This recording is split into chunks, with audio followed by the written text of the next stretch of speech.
Welcome to the ednewsstand podcast. I'm your host, Troy Reynolds. This is Season 3, Episode 26 of the podcast, and this week's episode continues our look at online bookmarks. We're going to look specifically this week at Symbaloo. Sybaloo is a cool website for online bookmarking because when you do the online bookmarking, it designs them in like a grid feature. So you can categorize your online bookmarks in individual groups within the grid, or you can have one large grid with one specific topic of bookmarks. The other nice feature of the website is you can generate learning paths for your students. Within the learning path, students can move around the learning path any way they want to get to the end result that you want them to. So they have a little bit of power and choice in their learning path. So let's not waste any more time. Let's dive in. Continuing my series about online bookmarks, this week all about Symbaloo. And as you can see, there are a lot of resources within the newsletter. So if you want to explore these a little bit more after you've listened to the podcast or watched the video, you certainly can do that. If you're unfamiliar with what Symbaloo is an online space for your favorite websites, documents, videos. You group the links into tabs, folders, you color code the links, and label them to create resources for students and parents to comfortably navigate around your Webmix. You can easily share your Webmix through links, or you can create a QR code from the link, or you could discover other people's Webmixes and then add them to your start page as well. And I'll get into what the start page is here in just a little bit. To get started with some of the resources within the newsletter, you can see that there are two YouTube videos. One is an introduction to the overview of Symbaloo, and that this is a brand new resource just created in 2020. The next video is a little bit older YouTube video. I think it's from 2017 or 2018, but it does give you a jumping off point about what Symbaloo learning paths are. And I'm going to get into what Symbaloo is on the Webmix side, and I'm going to get into what Symbaloo is on the learning path side. So you can choose to use both of them, or you can choose to use one or the other. It depends on what's best for you and for your classroom. The first link and resource that I want to talk about is actually the Symbaloo logo in the top left corner. If you click on this, it will take you right to the Symbaloo website. When you click on the Symbaloo website, it automatically jumps into a Webmix. And you can see from what this Webmix looks like, the Webmix is already color-coded. It's not mine, it's just a generic one that dropped into Sybaloo that somebody published on their site. So you can see that the Webmix is color-coded. They've got some in this like teal color, they have some in a red maroon color, some pink, some blue, some orange, and they're all related to one another. So this is just called Home. And as you look at this, they are grouped together. You've got Google Classroom, Drive, Calendar, and Gmail all grouped together, and they are labeled as Google Tools. You have another set labeled Shopping with Amazon, Target, and such, and another one that's Streaming and Video. So this is essentially what Symbaloo is. It organizes them in a Webmix as a whole, but then groups them into smaller groups and labels those groups. The next link I want to talk about is the Chrome extension. So you can see it says Add to Chrome. If you click on the button, it won't actually add it to Chrome. It takes you right to the Chrome extension. So now that you are on the Chrome extension website, you can see here this is a Symbaloo bookmarker, and it will just install with your Chrome extensions, and it will then allow you to add websites easily to your Webmix right from within your Chrome browser. The last link that I have with regard to Symbaloo Webmixes is it says Symbaloo Online Bookmarking. And if you click on that, it will actually take you to the Symbaloo blog. When you get to the blog, you can see that there are Symbaloo articles that you can read through with regard to the homepage that came out here in 2020, how to control your resources with the Tile Spotlighter. So we talked about color coding within your Webmix. There is an article on the bookmarker, and then finally about the Symbaloo importer. So if you want to import your bookmarks directly into your Symbaloo account from maybe another online bookmarker or from your browser, you can do all that stuff here, and these blog articles will tell you how to do that. Next, let's move on to Symbaloo's learning paths. So with learning paths, teachers can connect tiles so students can learn at their own pace along a personalized learning path. Questions can be added to test understanding, and within the learning paths, once you make it active, there are built-in analytics that gather data to improve learning outcomes through engaging content. Now, with the learning paths, teachers do not use Symbaloo software, but outside educational resources to tie together a particular topic. So you are going out and you are finding resources, like you are generating the questions, you are going out to YouTube and finding a video, you are going out to your Google Slides or your Google Docs, bringing in that information. Maybe there's a PDF, maybe there's a website you want students to analyze. You are bringing all of that into your learning path and then tying it all together, and it kind of looks like a game board. Within the learning path as well, you also generate your questions, and they can be short answer, they can be multiple choice, but you generate the questions, and then that is where the analytics really come into place. But the students can move anywhere along the path that they want to, and then you just judge the analytics at the end. One of the first resources that I have here where it says Symbaloo Learning Paths, if you click on that, it will actually take you over to the Learning Paths website, and it will allow you to start creating a learning path, or you can search for different learning paths. If you are a student and you go to this website, so if the student is on a Chromebook, they can actually enter a session code right on this website, and they can join your learning path without having to log in or register. The next resource here, it says Marketplace, and if you click on that, it takes you right over to the Learning Paths Marketplace. So the beauty of Symbaloo's Learning Paths is, yes, you can create your own, but you can actually go into the Learning Path Marketplace and find different ones that are available and then test those out and copy them to your own learning path if you want to. So for example, when you get to the top of the website, it says select a grade level, and you pull it down and it has learning paths for anywhere from grades K through 12. So let's just pick 7th grade. When you get into 7th grade, then you go and you choose a subject, and there are a lot of subjects: math, science, music, art, PE, English, history, Spanish, drama, geography, algebra. So there are a lot of topics. Now, if I choose English, then I can click on Browse Marketplace, and it's going to bring up a list of learning paths that are available. Now, you can see some of them have times on them. Some of them will tell you how many steps there are, how many questions, how many times the learning path has been copied. And then if you just click on one, so I'm going to click on the top one, Unit 1, Elements of a Story Plot. And I can click the heart and I can add it to my account if I want. But then when I get into the lesson, I have the option to, again, add it to my account, or I can try the learning path. And then you can see it gives you even a little bit more information. So this one has been played a lot, and it gives you a rating. It tells you when it was last updated. Now this one is a little bit older. It was updated last in 2016. So some of the links may not work. That's something you also have to look into. It'll tell you what the theme is, again, how many times it's been viewed. But right in here, it gives you the objective right on the page. I can share the learning path to my Google Classroom, to Facebook, Twitter, or I can embed the learning path somewhere else. So if I try the learning path, you can see here now, this is what this learning path has been designed for. I have 10 different tiles on which I need to work through. The owl is the first step in my path, and if I click on the owl, it tells me what I will learn today. This will tell me my objectives. I'm going to analyze a theme or central idea of a text. I'm going to provide an objective summary, analyze how story elements interact, and analyze the main idea and supporting details. So I click Got It, and now I'm starting along the learning path. So I can click here to watch the video, and then I can go to the next section. Now you can see, since I said this learning path hasn't been updated since 2016, this video is no longer available. So I'm going to go to the next section. Now it says, what are the 5 elements of a story? And I can click on this and check my answer. So you get the idea of what a learning path is. The last link that I have available on the newsletter here is this iOS app for the learning path. So if you click on that, it will take you right to the App Store. And you can download, if you are on an iOS device, the Symbaloo Learning Paths app. There's also a Symbaloo app for your iPad as well that allows you to log in and create your own webmixes right on your iPad. So let's get into what Symbaloo is and kind of how it works a little bit. All right, now that I'm in Sybaloo, I'm going to show you how to create a webmix. It's very, very easy. So you can see the webmixes that I have across the top. The one with the lock on it is one that I have imported from someone else that's created it. But you can see the other webmixes that I've created. So to get started creating a webmix, I just click the plus along the toolbar.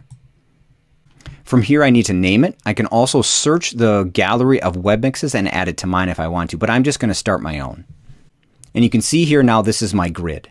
So if I get started, I can click any tile that I want to start my webmix. I click the plus, I enter a URL or a search query. So I'll just search for Symbaloo, and then a bunch of search results pop up. So I'm going to click Symbaloo down here, and then Symbaloo moves into my webmix. I can move this around to any other tile that I would like.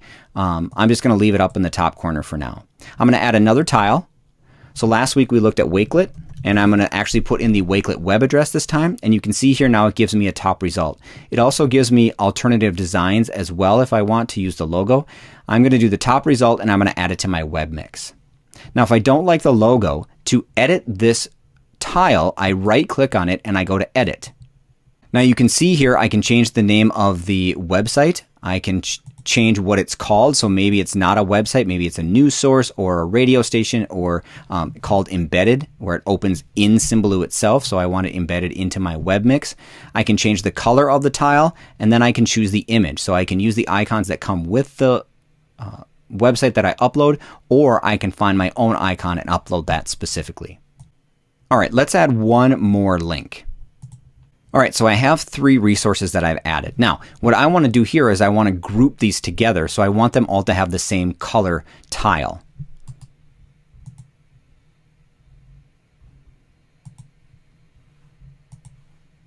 So you can see what I've done is I've made all the tiles the same color, so they are that green, so you kind of know when you look at the Webmix that these are grouped together. I've also added the text underneath, so in case there wasn't the right logo, or with the W in Wakelet, you didn't know what website it was, you can add text. Now this is a little bit long on Wakelet, so I'm just going to go to Edit, and then here's that Show Text box, and then I'm just going to rename what this is called.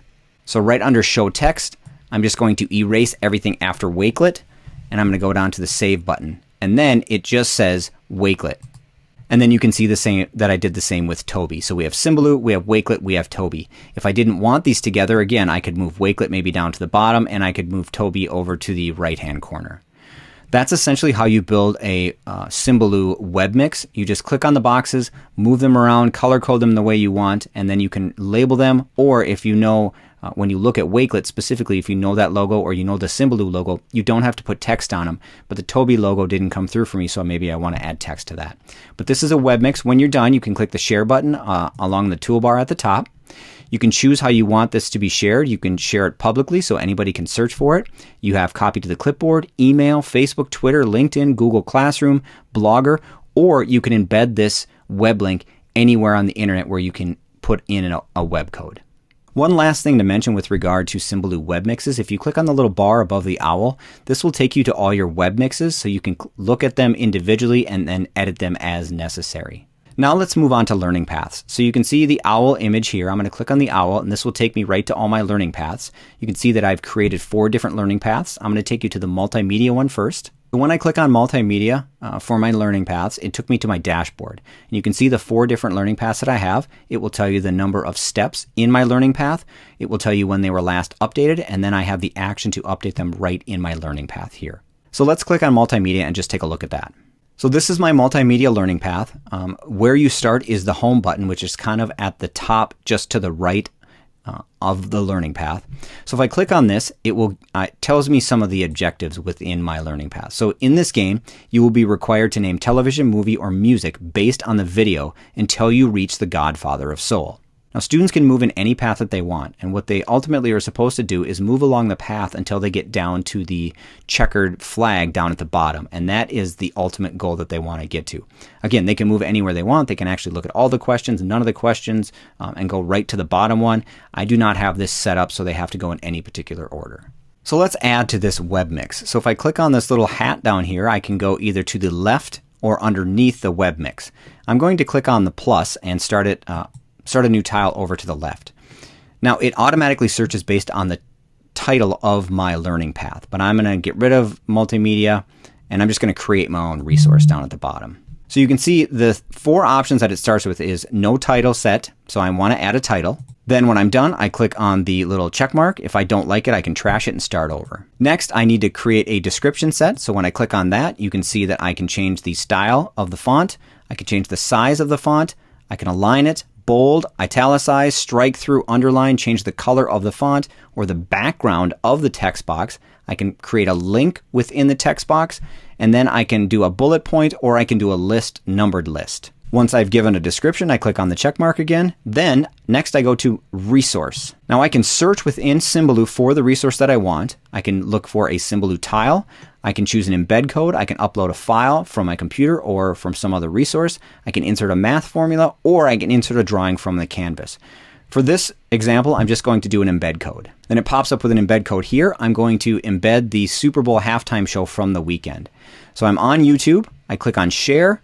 I click on the embed link. I copy the embed link on YouTube. I come back over to Symbaloo and I paste in the embed code and I click on the check mark. So here is the now YouTube video within my Symbaloo learning path. The last thing I need to do, or I don't, it's going to be your choice if you want the students to answer questions or not, is it says no question set. I'm going to add a question. So I've added a question. The next thing I need to do is I need to decide what type of question it is. If I choose the little drop down next to the question, you can see that I can add multiple choice, multiple answer. I can do an open-ended answer.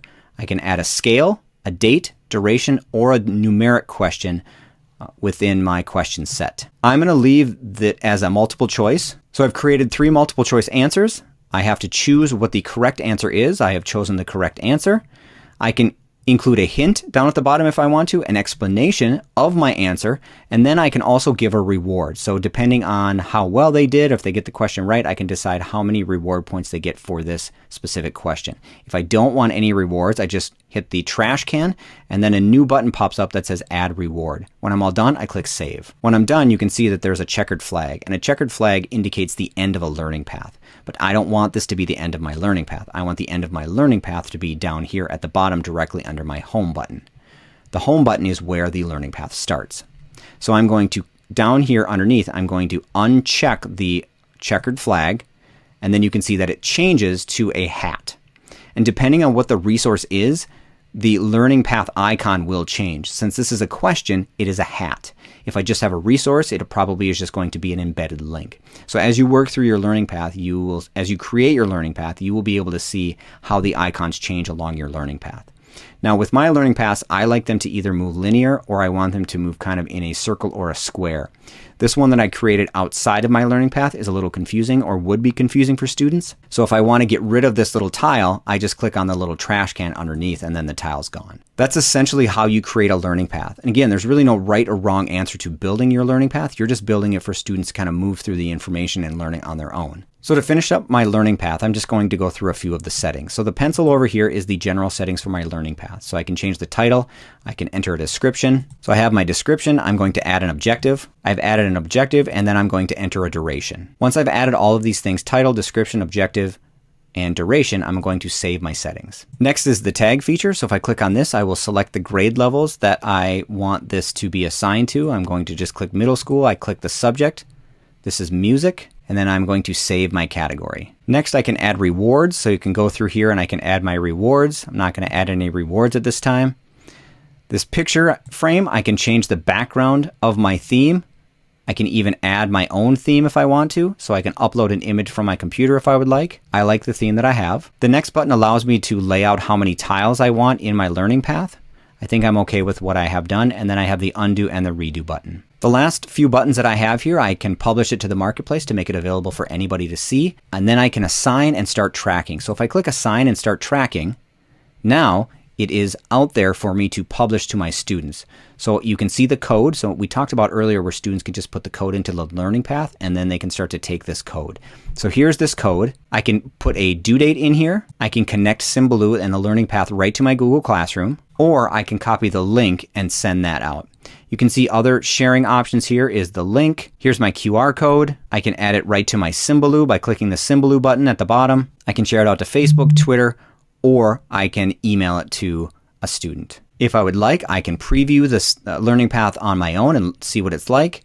I can look at the assignment and the results. So if I click on the assignment and results, I can look at the students and the score and see their progress and how much time they have spent on the assignment. Now, if I go back to my dashboard, you can see here that these are the assignments that have been completed. But up at the top here, you can see that these are the open assignments that I have available. So right here is the access code, easily accessible to share with students. I have the open assignment, and then I can see how many assignees are currently working in it and the current standings of those students. That's it for Symbaloo. As you can see, some really cool features within Symbaloo. A great way, an easy way for people to navigate your Webmix and find the resources that you really want to provide them. And then the learning path is a really cool opportunity for you to allow students some choice in how they are learning the information that you're trying to provide. That's it for this episode of the Ed Newsstand Podcast. I really appreciate you listening to the podcast or watching the video version on YouTube because I know your time is valuable. please check out the resources from this week's newsletter on Symbaloo.com. For more EdTech resources, you can follow me on social media. You can find me on Twitter at ReynoldsTroy, on Instagram at ednewsstand, on TikTok at ednewsstand, and on Pinterest at ednewsstand. If you're listening on any podcast platform and would like to hear more, please like and subscribe to receive updates and have any new episode automatically downloaded for you. You can revisit my previous episodes on any major podcasting platform like Spotify, Anchor.fm, Apple Podcasts, iHeartRadio, or Google Podcasts. You can also watch any of my previous video tutorials on my YouTube channel. Just go to youtube.com and search Ed Newsstand. If you'd like to download my app to have my podcast and newsletters right on your smart device, please check it out at ednewsstand.glideapp.io and save it to your home screen. If you don't want the app but would like to check out my resources, please visit my website at ednewsstand.weebly.com. This is Troy Reynolds, and this is the Ed Newsstand Podcast, hoping you were able to take away at least one idea for your classroom. Please be safe. Until next time.